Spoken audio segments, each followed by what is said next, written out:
Welcome back, everybody, to another episode of QuattroQuattroDos.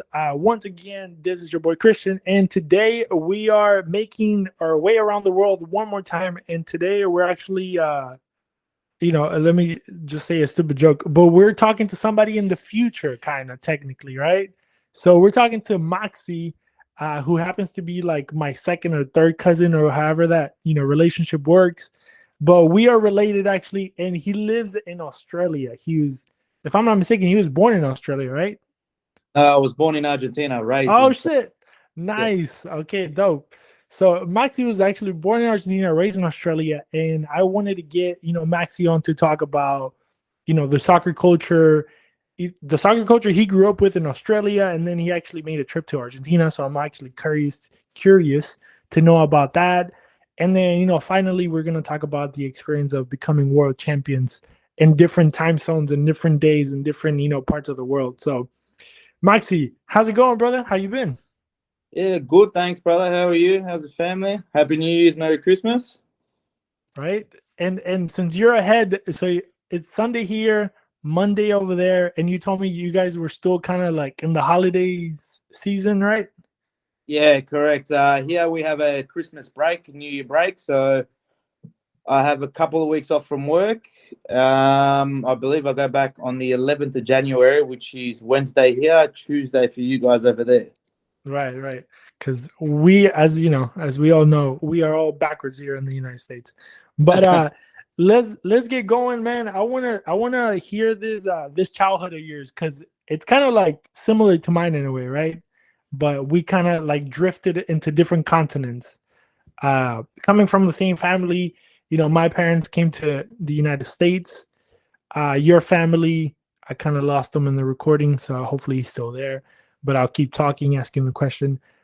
So it might be, just so everybody listening or watching, there might be some little hiccups because he is in Australia and we are here in Houston. So hopefully he jumps back in. I don't know if he's on or not, but he froze on my end. But I'm gonna keep Uh, talking.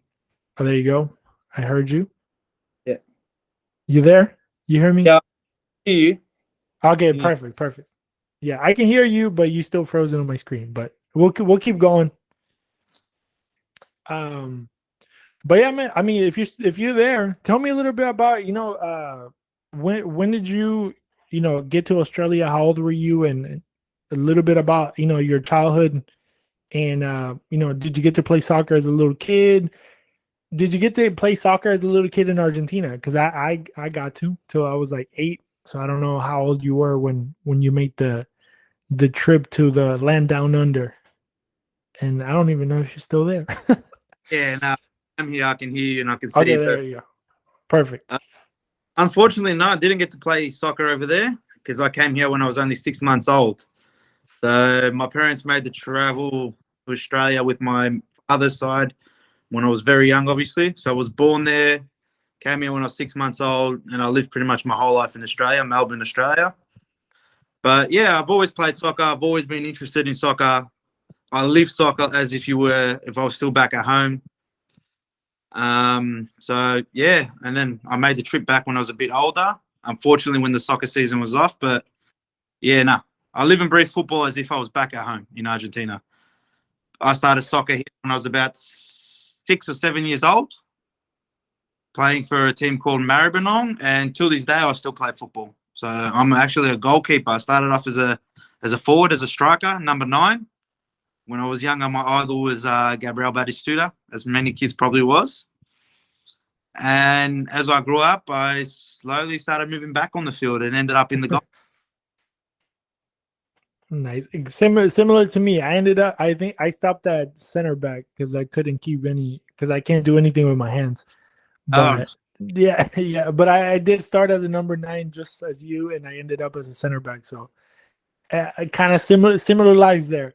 yeah. But I wanted to ask you about I know you through social media and stuff like that, right? But I know that you and your dad are extremely passionate when it comes to Boca, right?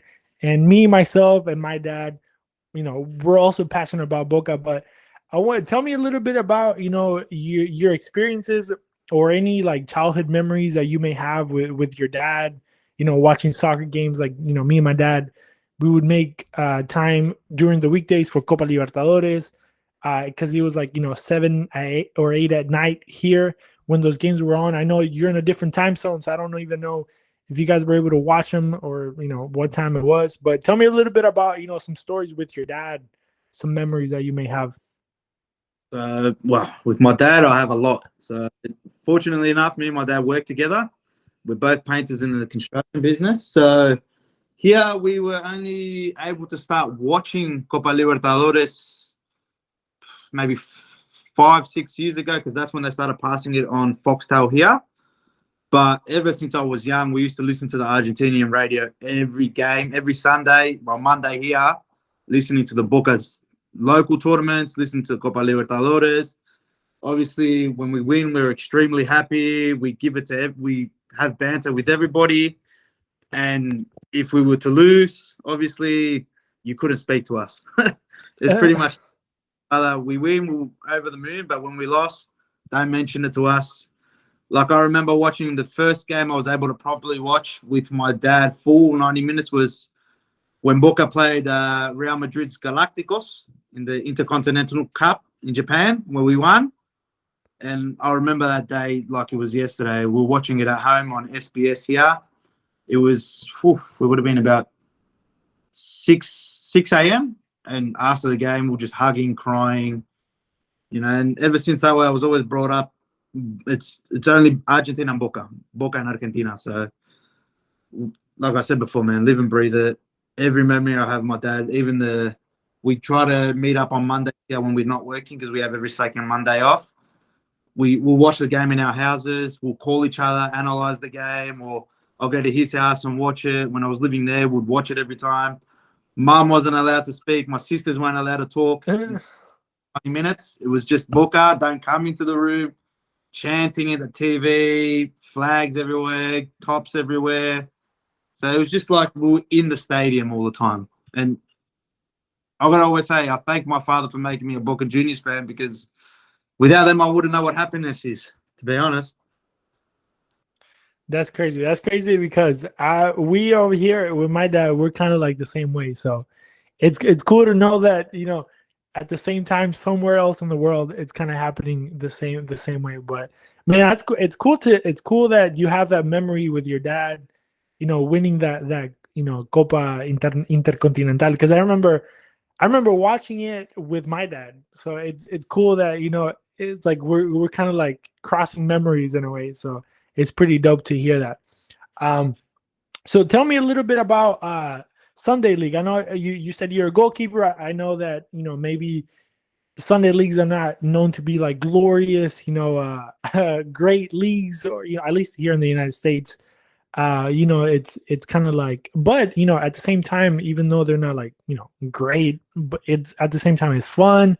You get to like play. I don't know if you ever play with your dad on the same teams, or maybe uncles or friends and stuff like that. But do you have any like stories, memories of you getting to play Sunday league? Like you said, you do still play. How is the soccer scene over there? Is there a lot of leagues? Does it get competitive? Does it get tough? Well, yeah, like Australia's only started their league, which is called the Hyundai A League, about 15 years ago. So that's our first professional league we have here. And underneath that, every state has what they call NPL, which stands for National Premier League. And they're usually played on Sunday. So you got NPL 1, 2, and 3, and then your state leagues under that. I used to play every Saturday, and I played with a couple of my uncles from my dad's side on Saturdays. But over the last 5-6 years, I just moved to Sunday leagues. I play with all my mates now. It's fun, man. Banter. I've got a couple of an Argentinian on my team. I play with my brother-in-law. But yeah, we live it like it's everything, man. Everyone loves football. It's competitive here. Sunday league, obviously, is our thirds, mainly children and thirds play on that day. But we play as if we're playing our first for our club, our senior team. We're very competitive. To lose, we train to win, and we're all very passionate about playing soccer here. So whoever plays soccer here is very passionate, even though it's not the major sport in Australia. But obviously everyone's got that mentality that they want to make it someday, hopefully, and go to Europe and represent Australia. those that want to play for Australia. But yeah, I play, like I said, every Sunday with my mates in a league.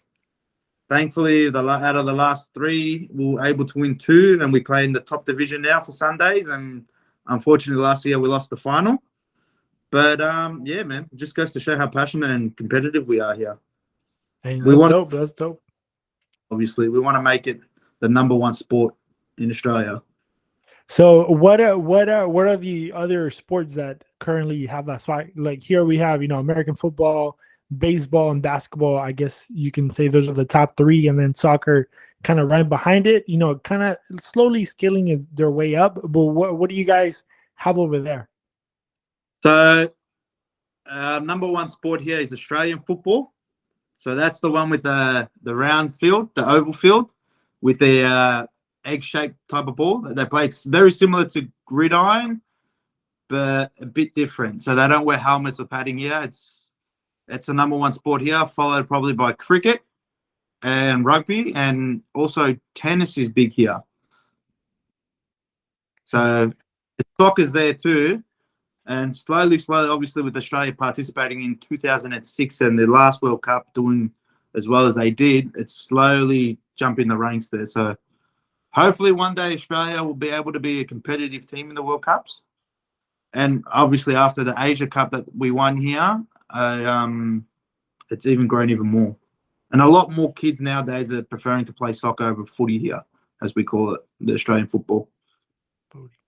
That's awesome. It's cool to hear the different names and accents and stuff like that. So it's really cool. So going a little deeper into the A League, into the professional league. Do you know how many teams there are there? And you said obviously it's still kind of new, 15 years. The MLS here is actually 25, so it's a little bit longer, not that too much, but there's a bunch of teams. There's like 30 teams in the league, and it's steadily growing. Yeah, it's kind of different. There's no relegation promotion. There's none of that. It's kind of like a very capitalistic league in a way, very similar to American football, very similar to the other sports, baseball, and so on and so on. But do you follow any team over there? I know you're from Melbourne, and I think you guys have like 2 professional teams there. Are you a fan of any of them? Do you try to follow them? And how's the league overall, as you may know it? Well, like you said, I'm from Melbourne, and I do follow the first Melbourne team, which is called Melbourne Victory. And there are multiple teams here in the A-League at the moment. I believe there's about 15 or 16 clubs in our first division. Mm-hmm. So I have obviously the 2 teams from Melbourne, which is Melbourne City and Melbourne Victory, Perth Glory, Adelaide United, Sydney FC, Western Sydney Wanderers, Wellington Phoenix, Brisbane Roar, Western United, which is also another Melbourne team. So that's 3 Melbourne teams, sorry. Central Coast Mariners, Newcastle United, Macarthur FC, Gold Coast United was a team, but no longer is a team. So it's about 12 to 15 teams at the moment in the A-League. And obviously, team at the moment aren't doing as well this season, but hopefully they're on the up. So yeah, I sort of follow it, but not really. I follow more, like I said, the Argentinian league, and I watch a lot of the Premier League here, which is big in Australia. Mm-hmm. The football here is slowly growing. The quality is getting better over the years, and we're getting a bit of marquee players. Like at the moment in my team, Luis Nani signed for us. Unfortunately, he's done his ACL, so he'll be out for the rest of the season. But there's been a couple of big name players like Del Piero, Honda from Japan. Like I said, Luis Nani. Who else came here? It was a Spanish player. I can't remember his name now. A few years back. It's been a couple of players here. Harry Kewell's played here. Tim Cahill, Australian legend. Who else? There's a couple. Aaron Moy came out of Melbourne City, so now he's playing, I believe, in Celtic. So there's a couple of players that have played in our league here and now playing over in Europe.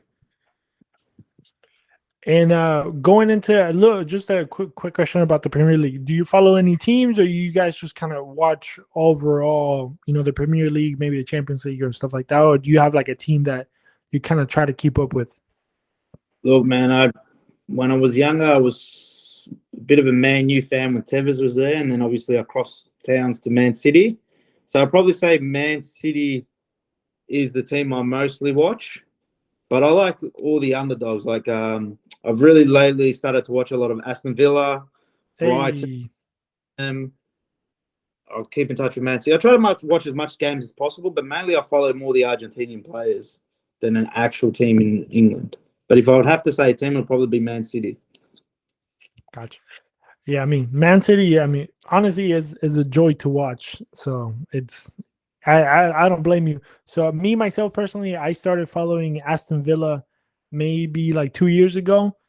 I didn't want to pick one of the big boys. I wanted to go with an underdog. So I went with Aston Villa. You know, they're having a rough time at the moment, but you know, it. I guess you know when you pick a team and you try to support them, you know, through thick and thin, right? Correct. It's kind of like in our culture. But I wanted to ask you before we get into the World Cup stuff and you know talk about a little bit about Australia and obviously Argentina. I just wanted to ask you about the trip to Argentina, man, because I mean I haven't been able to go back, so I kind of want to live an experience through you if you let me. I know you say you didn't get to watch or you didn't get to you know maybe go to any games because the season was over, but you know, were you able to play, you know, with the cousins, with the friends? I know over there the family is enormous, so I'm pretty sure you probably had some chances to maybe go play with some family or friends. Just tell me, you know, a little bit of experiences that you saw when you went over there. Yeah, man. The trip back home was a memorable one. I won't lie. Obviously I got to stay with one of my uncle and I believe your dad's cousin, my mum's younger brother Ramon. I don't know if you know him or not. I stayed at his house. Big River Plate fan, him and his whole family. Damn. But I was lucky enough to convert one of his youngest sons to become a Boca Juniors fan when I took him to the ground there. So let's say he hates me for that one. And one of his grandsons obviously is a Boca Juniors fan also. But nah, man, it was one of, I reckon, memorable moments of my life. I did get to play some soccer there in the barrio with my cousins, and obviously, you know, over there they've got the little stadiums inside the like indoor soccer. I played there with a couple of mates. It was very competitive, different quality type of football, but very enjoyable. But yeah, man, my biggest goal when I went there was to go see La Bombonera, which was something I was able to do. Which as soon as obviously you step in as a Boca Juniors fan, emotions take over. So I took two of our cousins there. Like I said, the second youngest son of Ramon, and he goes to me from this day forward. I'm a Boca Juniors fan. So that was a great moment for me to live that with him, and for myself. Obviously, called Dad when he was here. It was 6 a.m. before he had to go to work. And I said to him, I started crying to him. I said, thank you for making me a Boca Juniors fan. Now I understand what it truly means to be crying on the phone to him. He goes, enjoy it. He goes, it's one of the best things you can experience. I went there during the Christmas break, so obviously I wasn't able to watch any of the games like you mentioned, but it doesn't matter, man. All you do is talk about football, have banter about football there. It's something I'll never forget.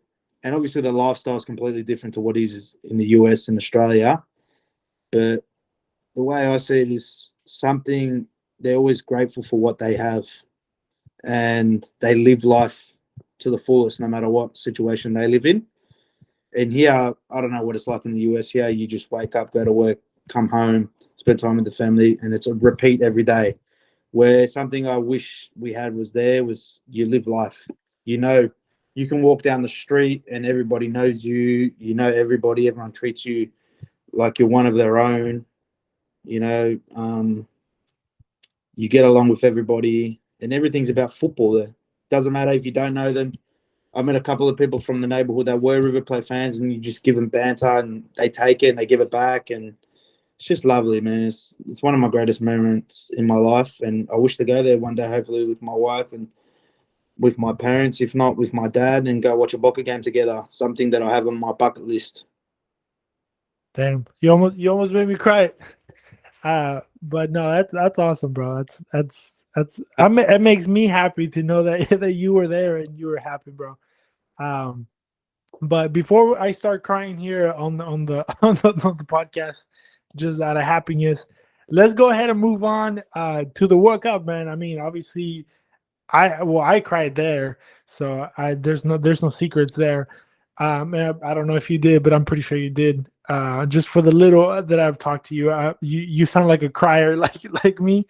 But before we get to the Argentina part of the conversation, tell me about Australia, man. You know, you kind of mentioned Australia, and they're coming up, slowly but surely, trying to get better as they go. But maybe as a collateral, since obviously you grew up over there, you obviously have feelings for the country, I suppose, the same way that I do for the United States. But how did you see them going into the World Cup? Was there any expectations from you or from the people there? Did you guys think that y'all were gonna make it, somewhat far, or maybe not that far, but y'all were gonna have a good competitive, World Cup? What were your thoughts? Well, look, man, the way we were in the qualifiers, it didn't give us much hope, to be completely honest with you, because they're a bit irregular. But obviously, we're always the underdogs, and we always have that underdog mentality that we will give it our all and fight till the end.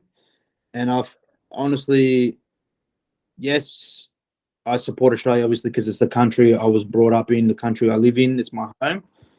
But I'm Argentinian at the end of the day. But I do support Australia in every sport they do play, because, like I said, it's my home. It's my second country. And when the World Cup started, not many people thought we were going to make it out of the group stage, not only here in Australia, but around the world, because obviously we're a small footballing nation. But the way the boys played during that World Cup, yes, we played against the world champs. We scored first and we lost 4-1.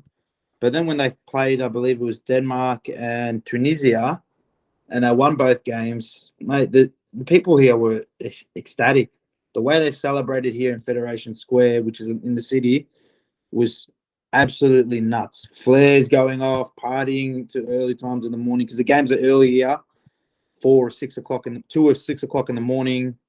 Man, it was great scenes to see on the news here. People were loving it, and obviously, when Argentina come up, I had to go back to the blue and white jersey, and obviously my wife, like I said, we watched it together, and bit of a rivalry between me and her and my family. But nah, man, I'll always support Australia no matter what they do and how they perform in the World Cup. But obviously, I'm very happy and very proud of the way Australia, the Socceroos, represented us in our last World Cup. And hopefully from there on, they can make it past through the round 16 to the quarters, to the semis. And who knows, hopefully one day they play the final. As long as it's not against Argentina, I'll support them. But no, I'm very happy about the way they played this World Cup. And I feel very well represented by them, because they, like I say, we have that underdog mentality here, and they fought till the final whistle, made it out of the group stage. Even against Argentina, it was nerve-wracking with a 2-1, as you know.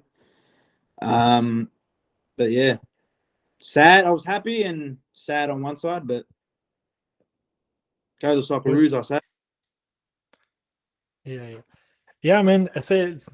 I mean, if I would say anything, yeah, I think Australia, when it came to that game against Argentina, they did give us a little bit of trouble towards the end of the game, but I think obviously Argentina was a better side. But now let's talk about the good stuff, the great history making stuff, something that we're probably never gonna forget. And knowing you and seeing all the tats you have, you're probably gonna get this. If you haven't yet, you're probably gonna get this inked in your body as I am eventually. But tell me a little bit about the kind of like the emotions going into this World Cup. Me personally, let me just kind of fill you in a little bit. Like I thought we were favorites, but as you know, as being Argentinian, I had my cabalas, and one of my cabalas, which is kind of like, or I don't know how it translated, but it's our little superstitions type things, right? But one of my cabalas was not saying anything about Argentina winning, right? So if somebody would ask me, hey, do you think Argentina is going to win the World Cup? I'll be like, nah, I think France is going to take it, right? That was my answer for everything. France is going to take it.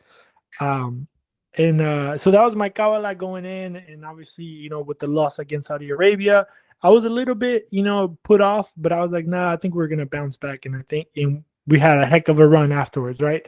But how did you see it? Can you kind of run me, if you can, run me through like each game and maybe your feelings for each one? You can go as detailed as you want or as kind of like overpass as you want. But I just, because me personally, I can tell you exactly how I felt for every single game. And I kind of want to get that from you if you can, if you don't mind. Yeah, not a problem. Look, obviously going into it, Argentina is always a favourite to win it. Unfortunately, the last few World Cups wasn't our best. 2014, we lost the final. 2018, lost against France in that 4-3 hack of a game. Obviously, 1990, we lost. 98, knocked out in the quarterfinals. But yeah, going into it, I was confident. But just like you, I have my Kabbalah, as we say. And one of them was I let my beard grow, my hair grow. Didn't cut it, didn't touch it. I had to set up my house every single time the same way. Had my flag on my couch, my Argentina jersey on my TV unit over there. So at the back over there, I had my flag here, same soccer jersey. Yeah, man, you know us and our superstitions. But the Saudi Arabia game, I honestly thought was going to be that game where we were going to get that slap in the face. But I also did think we were going to win that game easily. But going from that game, everyone here was giving me a bit of shit, as we say here. But I always said to them, don't talk too early. Argentina's going to win. I have a feeling we're going to make it to the final. We're going to do well this year. I said it was the exact moment and the exact thing that needed to happen to Argentina as a team, because we were very cocky from obviously being 36 games unbeaten. And it was, I hope we lost before the World Cup so we'd get that wake-up call. But unfortunately, it was the first game of the World Cup, and it was something that needed to happen to that team. We needed to have that loss, that hard loss where they said, you know what, we're not untouchable anymore. We obviously are a soccer team and we can lose. And I think it didn't happen at a better time for us. In a sense, happy that we lost against Saudi Arabia, because obviously after that we had that great run, as you saw, and the whole world saw. But the Mexico game, obviously nail-biting stuff. Obviously, as you know, Argentinians and Mexicans have a big rivalry in the football. Just like obviously you would know over there, a lot of Mexicans in America would give you a bit of shit. Obviously, been in our group that we lost against Saudi Arabia and we're going to knock you out. And everyone's, where's Messi? Little ch- But yeah, that was nerve-wracking stuff. I watched that at home with my wife. And let's say every single game I cried. I'm not going to lie. Cried of happiness. When they scored, I was screaming. I lost my voice. To be honest, I'm surprised that my neighbors didn't call the police on me, thinking I was or something. But yeah, my wife tried to calm me down, wouldn't happen. So the Mexico game was a very emotional one. I knew we were going to win, but I knew it was going to be a tough game, obviously, because the Mexicans are a great nation, footballing nation, a great team. But yeah, I was happy. I was very happy we bet them. If there was a team we wanted it to be, it was the Mexicans, because obviously the football rivalry they believe they have with us.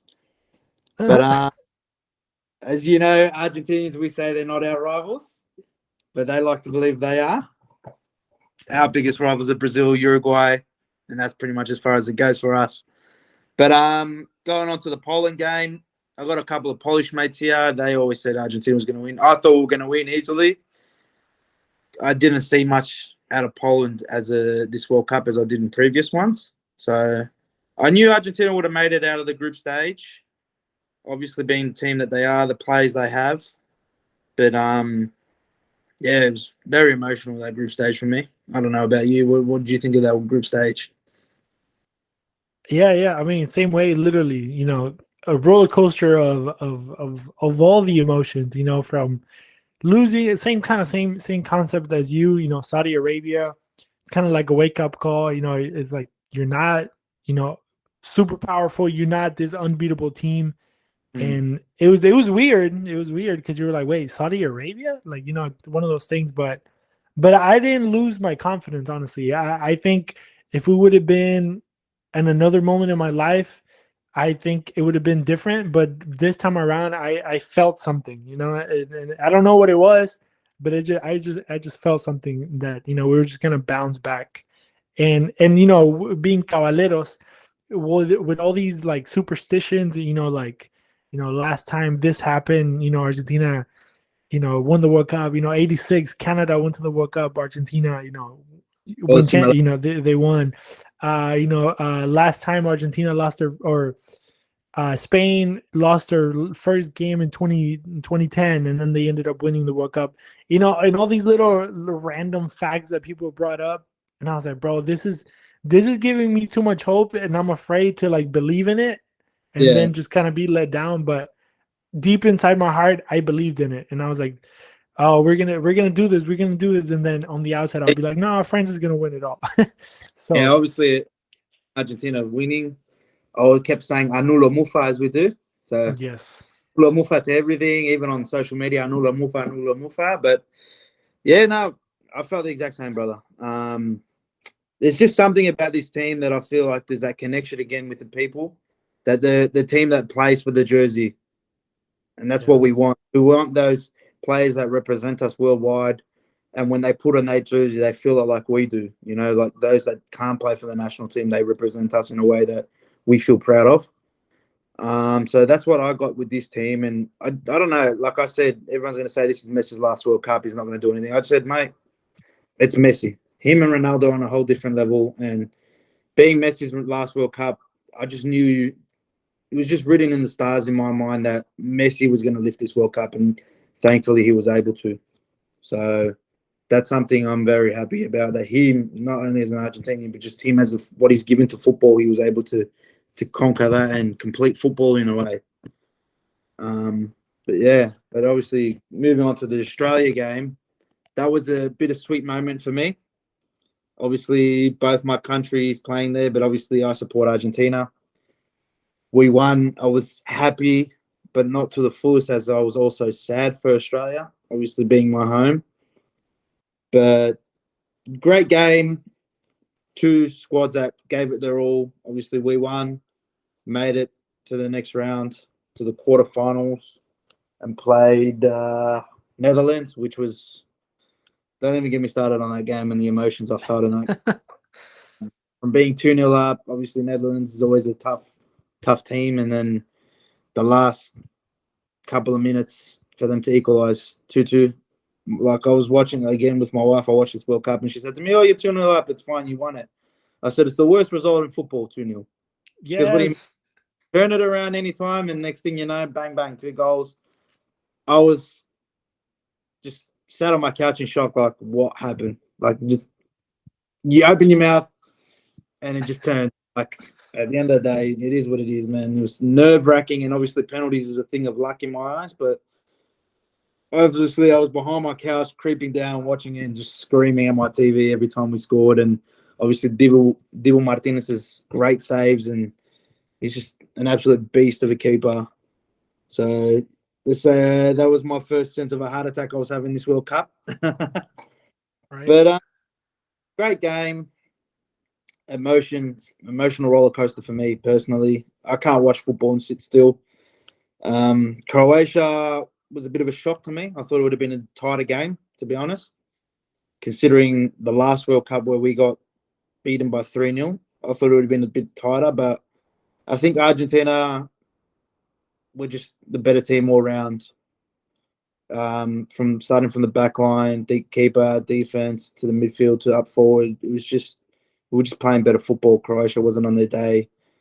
Like I said, big shock for me, 3-0, the result more than anything. But guessing the way Argentina played, it was deserved as well. And then obviously wishing to play that game against Brazil, but unfortunately they didn't make it. And then moving on to the finals was just flashbacks to 2014, really, man. I said, this is our year. We're going to win it. And then again, 2-0 up. Last 2 minutes, 10 minutes of the game, Mbappe had a quality game, put two past us in 2 minutes. And then obviously previous memories come back. Oh, what's going to happen now? Same thing with the Copa America. We lost a Two finals, Brazil 2014. We lost that final. But at the end of the day, man, I just, like you said, I had this unexplainable confidence in this team. And I just knew that this year was going to be our year. I knew that going back to the Saudi Arabia game, that slap in the face, you just saw this spark light up in each player and knew, all right, you know what? We're going to do this for the people. We're going to do this for ourselves. And 3-2, 3-3, mate, that game was going to be the end of me. It was going to be the end of me. I swear to God, I thought I was going to die that day. But we're able to get it done in the penalties. Obviously, another great performance from Dibu Martinez. And then, as you know, man, started crying, celebrating, as I do for the teams I love. Got very emotional. Can't explain the emotions I felt in that moment. It was just, it's amazing, you know. In this year and a half, we won international titles. We won the Copa America in Brazil against our biggest rivals. Won the Finalista against the European champions. And we won the World Cup against France, being the previous world champions. If not, in my eyes, the best final ever. Yeah, but for sure. From being here, I went straight to Fed Square with a bunch of Argentinians there, celebrated there till 3 hours later in the morning. And yeah, no sleep, just full of life, happiness, and probably get the tat, like you said before, definitely getting a tat done somewhere about it. I'm not sure if the wife's too happy about me getting Messi on my body, but it's got to be done. If we won this World Cup, I was going to get him tattooed with the World Cup. And hopefully he done it. He brought it home for us Argentinians. That's crazy. That's crazy. I did also promise that, well, I wasn't going to get a Messi tattoo, but I was going to get a tattoo to represent it. So I'm going to get the trophy and then some kind of lettering around the trophy, like algunas estrofas del himno, like to go around it, you know, just like the last. I always wanted to get the last portion of it, you know, oh, juremos con gloria morir. Like, yeah. That is such a good line, and I wanted to get it actually tattooed across my chest, but I'm gonna get it somewhere else. I'm gonna get it on my leg where Dibu Martinez made that save in the last minute, in that right spot. I'm gonna get the cup right there, because honestly, that was the cup right there. It was Martinez right there, Dibu Martinez making that save. But just to kind of finish it off, I appreciate you taking your time over there and jumping on it and kind of giving me your side of the story in a way, right? Yeah. But I always tell people, like I told a bunch of my friends, the emotion that I felt at that moment, it was like I had something that I have never felt before, and I don't think hopefully I get to feel it again someday. But it's one of those things that it's just kind of like, I don't know, it's such a different emotion. But I told my friends, I wish some days you guys will feel this feeling. And it's weird because we were talking about it earlier, like we live soccer in such a different manner as that other people do. Like some people live it as sport, it's just a game, a sport or whatever. But we live it with such a passion that it's kind of weird, right, for other people watching us. But one of the first things that I did after we won was that I kind of something that almost made me cry about you calling your dad when you were at La Bombonera, because the first thing I did is I called my dad and I kind of said, thank you for making me a soccer person, type of thing. But other than than you being happy and excited, is there any way to explain the feeling of because you are my age, right?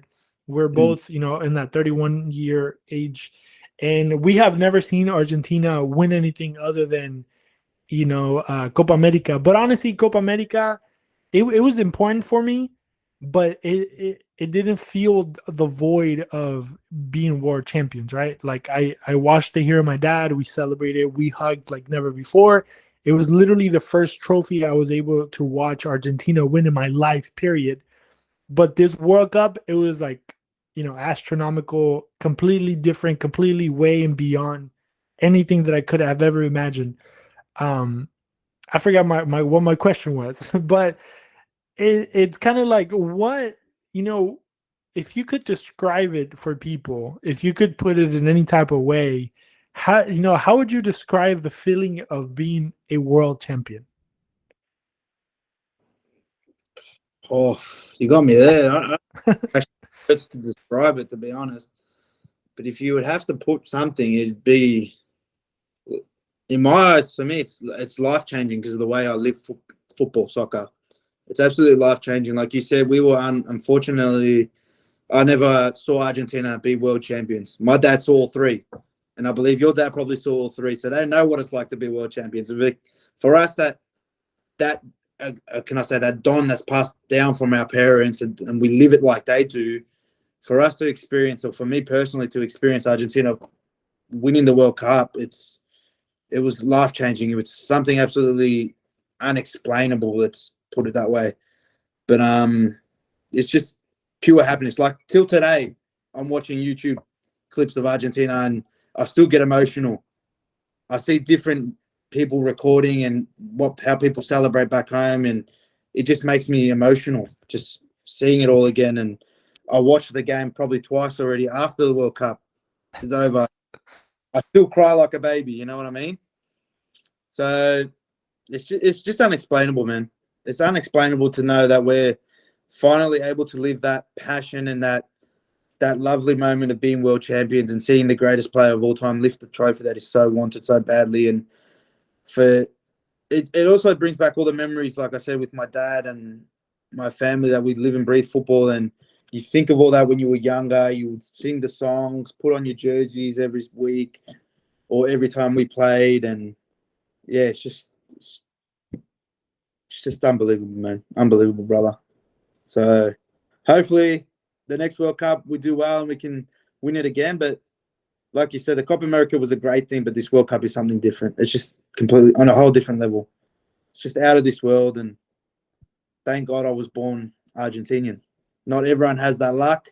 And hopefully, like you said, the people around me in Australia get to feel that feeling one day. And obviously Americans, hopefully your mates get to feel that. But till now, let's you and I enjoy this moment and every other Argentinian around the world, because we've got 4 years to bask in this glory. And obviously for the rest of our lives. But amen. Amen. And with that being said, man, I'm not gonna add any more to that. I think that was like the perfect ending for this episode. But Maxi, man, I really appreciate you jumping on. I know there's a big time difference for us, and you obviously taking time out of your day.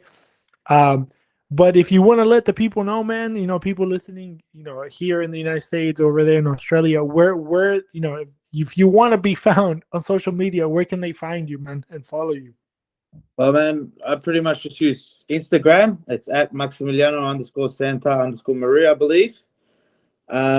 If not, that's the only way people will find me, on that Instagram. So you've got it. You can tag me in this video if you wish. And I'd like to thank you for the opportunity to catch up, finally meet you after all these years, to meet another family member on another part of the world is always something great. And I'm grateful to have this moment with you, brother. And I wish you all the best, your family. And we'll keep in touch, obviously. Of course. Once again, everybody, don't forget, we'll tag, and we'll leave the link under here so you guys can go follow Maxi if y'all want to. But don't forget to follow QuattroQuattroDos on the YouTube channel, Instagram, and Twitter if you want to as well. And don't forget, man, we're going to keep having great conversations with different people, this whole year. So stay tuned for that. And once again, don't forget, QuattroQuattroDos, we are out.